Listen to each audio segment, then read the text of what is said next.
Now we're going to try out Skyrim on the 3rd generation Intel CPU with HD 4000 graphics. And you can see the settings we're using here. This is the low settings option that we're going with, which is native resolution 1366 by 768.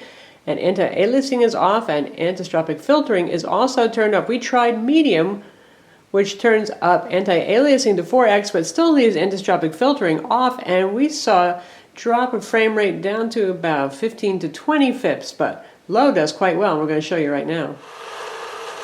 But what a pleasant surprise, thanks to Intel HD 4000 graphics, we're playing Skyrim at native resolution, that's 1366 by 768, and we're playing on the low quality settings. When you first go into the game, you can pick low quality.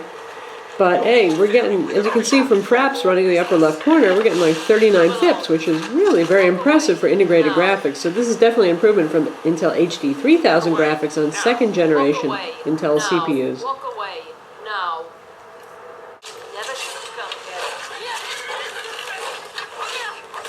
Now we've got some busy fighting going on. The frame rate's still holding up, staying above 30. Definitely very playable. Even with quality settings set to low, it looks nice.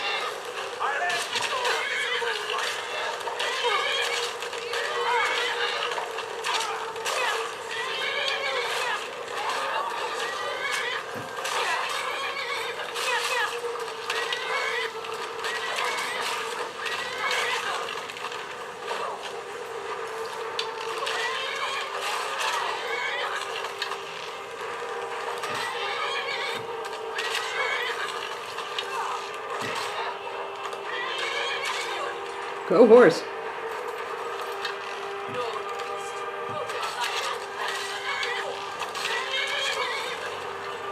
Oh yeah.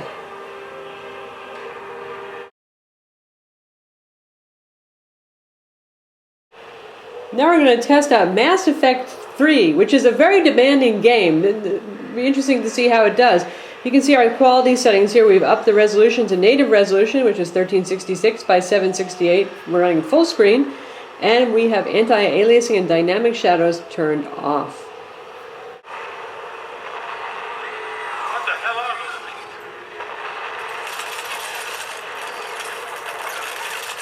things? And we're running between 20 to 25 FIPS here in an action scene, which is playable.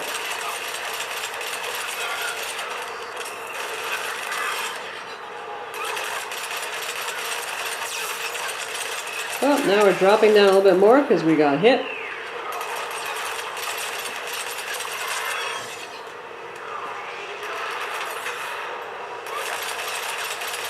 It's still pretty playable, so if you need a fix on the road of a little bit of gaming, well, this can do it.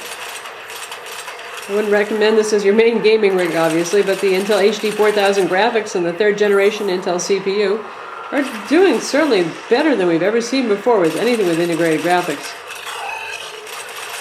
The IPS screen looks great. Boy, get that IPS option, folks.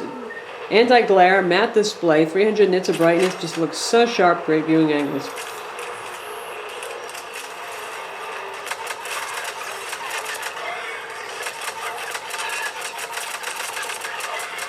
And now those FIPS are holding up a little bit better. They're not dropping down to 20 as often. Well, till now. Much better FIPS now. It's interesting how the red overlay for when you've been wounded really slows down the game by about 4 frames or so.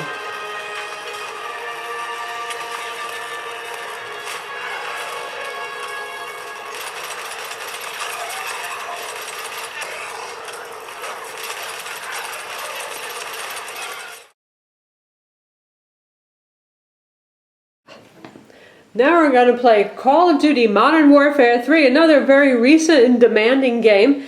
And we let it do its own settings at first, and they were a little bit too aggressive, actually. We kept it at the native resolution, 1366 by 768, but we had to turn off anti-aliasing. When we had anti-aliasing at 2x, we got about 17 FIPS, which is just really not very playable in this kind of game. And we set image quality to normal. It had been set to high. Now there's actually an even higher setting than high, a couple of various settings there, but those are the only changes that we made. The game still looks great, and you'll see that we get some really good FIPS now. So we're seeing some very playable and respectable frame rates now. At worst, it gets down to around mid-30s, and then off we get up to the 40s, sometimes even the 50s. That's really good. Integrated graphics, folks. Good times.